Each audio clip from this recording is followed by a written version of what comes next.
My channel. నేను మీ స్వప్న. నిన్న మనం బయాలజీ ఫస్ట్ చాప్టర్ చెప్పుకున్నాం కదా, ఈరోజు సెకండ్ చాప్టర్ స్టార్ట్ చేద్దాం. సెకండ్ స్టార్ట్ చేసి రేపు థర్డ్ చాప్టర్ అలాగా స్టార్ట్ చేసేలోపు మనం అన్ని కంప్లీట్ చేసేద్దాం. ఓకే, ఏంటంటే మనం బయాలజీ ఫస్ట్ చాప్టర్ చెప్పుకున్నాం కదా, ఈరోజు సెకండ్ చాప్టర్ స్టార్ట్ చేసేద్దాం.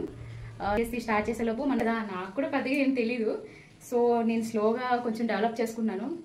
నా వరకు నేనైతే ఇస్తున్నాను, మీరు చూసి ఏమైనా మిస్టేక్స్ ఉంటే చెప్పండి. తెలుగులో డెరివేషన్ ట్రై చేశాను, నా వరకు అయితే కొంచెం ట్రై చేశాను. సో ఇంకెందుకు టాపిక్లోకి వెళ్ళిపోదాం. 8th క్లాస్లో ఫస్ట్ చాప్టర్ డిస్కస్ చేసుకున్నాం. ఈరోజు 8th క్లాస్లో సెకండ్ చాప్టర్ వచ్చి microorganisms friend and foe. The living organisms which we cannot see are called microorganisms or microbes. A living organisms అయితే మనం కళ్ళతో చూడలేమో వాటిని మైక్రో ఆర్గానిజమ్స్ ఆర్ మైక్రోబ్స్ అంటారు. దీనికి బెస్ట్ ఎగ్జాంపుల్ వచ్చి moist bread. Microorganisms are classified into 4 major groups. Microorganisms అనేవి 4 గ్రూప్స్గా divide అయ్యాయి. అదేంటంటే bacteria, fungi, protozoa and algae. Viruses are cold, influenza, commonly coughs. Viruses అనేవి ఇంకా మనకి వస్తుంటాయి కదా, జలుబు, దగ్గు అలాంటివి అనమాట. Polio and chickenpox are viruses. Polio and chickenpox అనేవి viruses. Dysentery and malaria diseases are caused by protozoa. Dysentery ఉన్న మలేరియా డిసీజెస్ అనేవి ప్రోటోజోవా వల్ల కాజ్ అవుతాయి. Typhoid and tuberculosis are bacterial diseases. Typhoid and TB అనేవి bacterial diseases అనమాట. ఇది bacteria ద్వారా వస్తాయి ఈ డిసీజెస్ అనేవి. Polio friendly microorganisms. ఇక్కడ ఫ్రెండ్లీ మైక్రో ఆర్గానిజమ్స్ అంటే ఏంటంటే దీనివల్ల మనకి ఏ ప్రాబ్లం రాదు. వీటిని తిన్నా మనం వాడినా వీటి వల్ల ఏ ఇబ్బంది మనకు కలదు, కాబట్టి వీటిని ఫ్రెండ్లీ మైక్రో ఆర్గానిజమ్స్ అన్నారు. So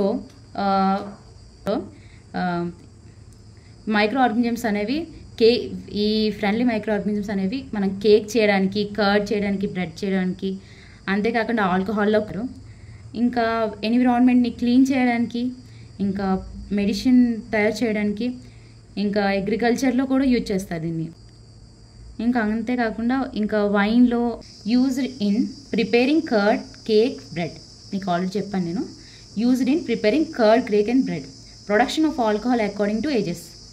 used in cleaning up environment. Bacteria is used for preparation of medicine. Used in agriculture for soil fertility. చూసారా, సాయిల్ ఫెర్టిలిటీ కోసం యూజ్ చేస్తారనమాట ఈ మైక్రో ఆర్గానిజమ్స్ని. Used in curd contains lactobacillus. ఇది పెరుగులో lactobacillus అనే ఒక ఎంజైమ్ ఫామ్ అవుతుంది micro organism. Micro organisms are used for wine, alcohol and acetic acid. Microorganisms అనేవి వైన్లోని, ఆల్కహాల్లోని అండ్ వినిగర్లోకి యూజ్ చేస్తారంట. Yeast is used for commercial production of wine and alcohol. Yeast అనేది ఒక మైక్రో ఆర్గానిజం. దీన్ని స్పెషల్గా వైన్లోని, ఆల్కహాల్లోని యూజ్ చేస్తారు. ఇంకా ఈ ఈస్ట్ అనేది natural sugar grown on natural sugars present in grains like బార్లే, wheat, rice, crust, fruit juices. ఈ ఈస్ట్ అనేది సాధారణంగా ఉత్పత్తి అయ్యే చిరుధాన్యాల ద్వారా ఇది ఫామ్ అవుతుంది అనమాట. అవేంటో చూసుకుందాం. బార్లే, ఇంకా ధాన్యం, ఇంకా బియ్యం, ఇంకా క్రష్ చేసిన ఫ్రూట్ జ్యూసెస్ ద్వారా. ఇంకా లూయిస్ పాస్చర్ ఏమో ఫెర్మెంటేషన్ డిస్కవర్ చేశారు. అది 1857లో. 1857లో లూయిస్ పాస్చర్ ఏమో ఫెర్మెంటేషన్ డిస్కవర్ చేశారు. అసలు ఫెర్మెంటేషన్ అంటే ఏంటి? The process of converting sugar into alcohol. అంటే ఆల్కహాల్ని ఫామ్ చేసే ప్రాసెస్ని ఫెర్మెంటేషన్ అంటారు. అంటే ఇంకా డీటెయిల్గా చెప్పాలంటే షుగర్ని ఆల్కహాల్లా మార్చేదాన్ని ఫెర్మెంటేషన్ అంటారు. The medicine that kill or stop the growth of diseases causing microorganisms are called antibiotics. Antibiotics అంటే ఇప్పుడు చూడండి, మనకి ఫీవర్ వస్తుంది. ఫీవర్ వస్తే ఫీవర్ తగ్గట్లేదు అంటే డోలో 650 వేసుకుంటాం. Medicines that kill or stop the growth of diseases causing microorganisms, antibiotics. చూసారా, యాంటీబయాటిక్స్ మనం ఎక్కువ ఈ యాంటీబయాటిక్స్ అనేవి మనం ఎక్కువగా తీసుకుంటుంటాం. అదంటే మాకు ఫీవర్ వచ్చేటప్పుడు, ఇంకా జలుబు చేసేటప్పుడు బాగా యూజ్ చేస్తాం. జలుబుకి, ఫీవర్కి. డిసీజ్ కాజింగ్ మైక్రో ఆర్గానిజమ్స్ అనమాట. మన వ్యాధిని వ్యాపించే క్రిముల నుంచి ఇది కాపాడుతుంది.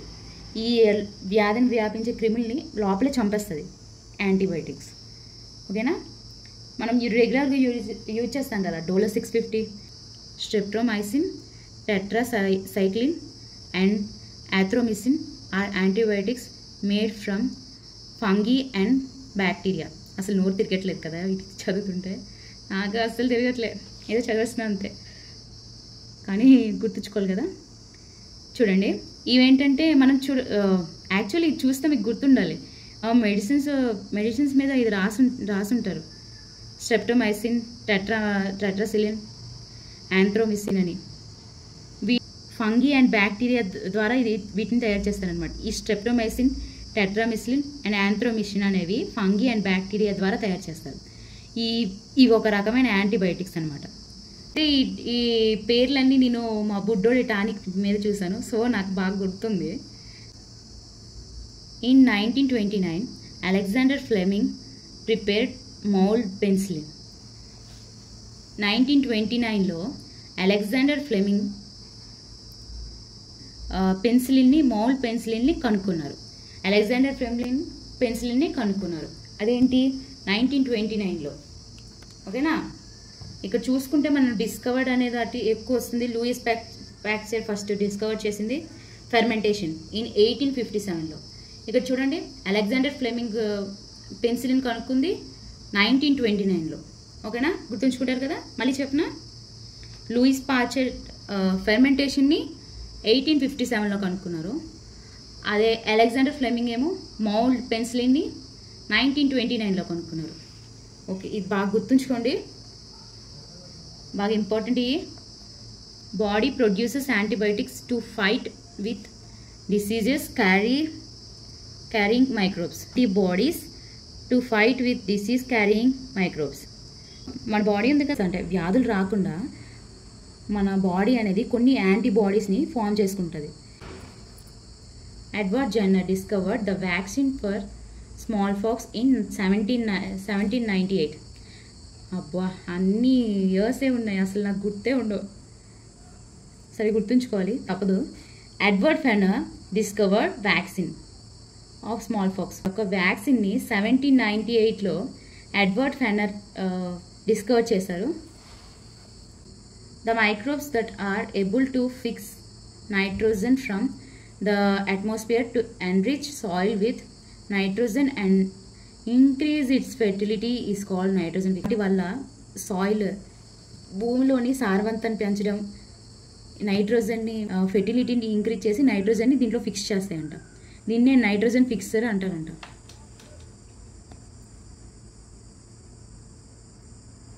Human beings, plants and animals causes diseases by disease causing micro organisms called pathogens. మనుషుల్లో, ఇంకా జంతువుల్లో, ఇంకా మొక్కల్లో వ్యాధిని వ్యాపించే మైక్రో ఆర్గానిజమ్స్ని ప్యాథోజన్స్ అంటారు. డిసీజెస్, కమ్యూనికేబుల్ డిసీజెస్ అనేవి causes from the infected person to other. ఒక వ్యాధి ఉన్న వ్యక్తి నుంచి వ్యాధి లేని వ్యక్తికి ఇది ట్రాన్స్ఫర్ అవుతుంది అనమాట. దీన్ని కమ్యూనికేబుల్ డిసీజెస్ అంటారు. ఎగ్జాంపుల్గా cholera, common cold, chicken pox, tuberculosis, female anopheles mosquitoes carry the parasite of malaria, plasmodium. Female anopheles అనే దోమ మలేరియాని వ్యాపింప చేస్తుంది.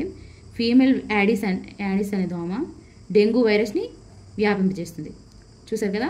Robert Koch discovered the bacterium which causes anthrax diseases in 1876లో రాబర్ట్ కోచ్ డిస్కవర్ చేశారు. అదేంటే bacterium ఏంటంటే anthrax disease. Anthrax disease is a dangerous human and cattle disease caused by a bacterium. మనుషులు, జంతువుల్లో వచ్చిన భయంకరమైన వ్యాధి యాంథ్రాక్స్. ఇది కాజ్ చేసింది బ్యాక్టీరియం. ఓకేనా. Salt and oil are preservatives.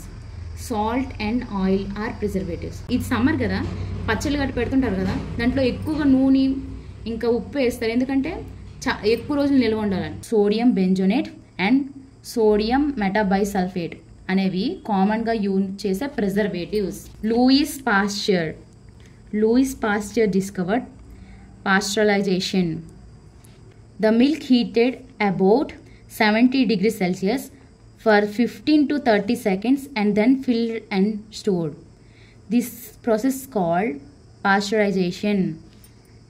అంటే పాస్చరైజేషన్ అంటే మరేంటి లేదండి, ఇప్పుడు మిల్క్ని 70 degrees Celsiusలో ఉంచి దాన్ని 15 నుంచి 30 సెకండ్ల వరకు వేడి చేసుకుంటారు. ఆ తర్వాత దాన్ని స్టోర్ చేసుకుంటారు. ఈ ప్రాసెస్ని అంతా పాస్చరైజేషన్ అంటారు. ఓకేనా. రైజోబియం బీన్స్ జాతికి చెందిన మొక్కలు అనమాట. రైజోబియం అనేవి బీన్స్ జాతికి చెందిన మొక్కలు. Nitrogen present in atmosphere. మన అట్మాస్ఫియర్లో 78%, 78% నైట్రోజన్ ఉందన్నమాట. నైట్రోజన్లో proteins, chlorophyll, nucleus acid and vitamins అనేవి ఉన్నాయి. ఓకే, అయితే చెప్పడం అయితే అయిపోయింది. అంటే నిన్నటి మీద కొంచెం బెటర్గా చెప్పాను అనుకుంటున్నాను. రేపు ఇంకా బెటర్గా చెప్తాను, ఇంకా ప్రిపేర్ అయ్యి చెప్తాను. మీకు అర్థమైందని అనుకుంటున్నాను. కొంచెం తెలుగు డెరివేషన్స్ వాడాను. అంటే తెలుగు కావాలని అడిగారు కొంతమంది. సో తెలుగు డెరివేషన్ వాడి చెప్తాను. మీకు అర్థమవుతుంది. ఇంకా మరిన్ని వీడియోస్ కోసం లైక్ చేయండి, షేర్ చేయండి, సబ్స్క్రైబ్ చేయండి.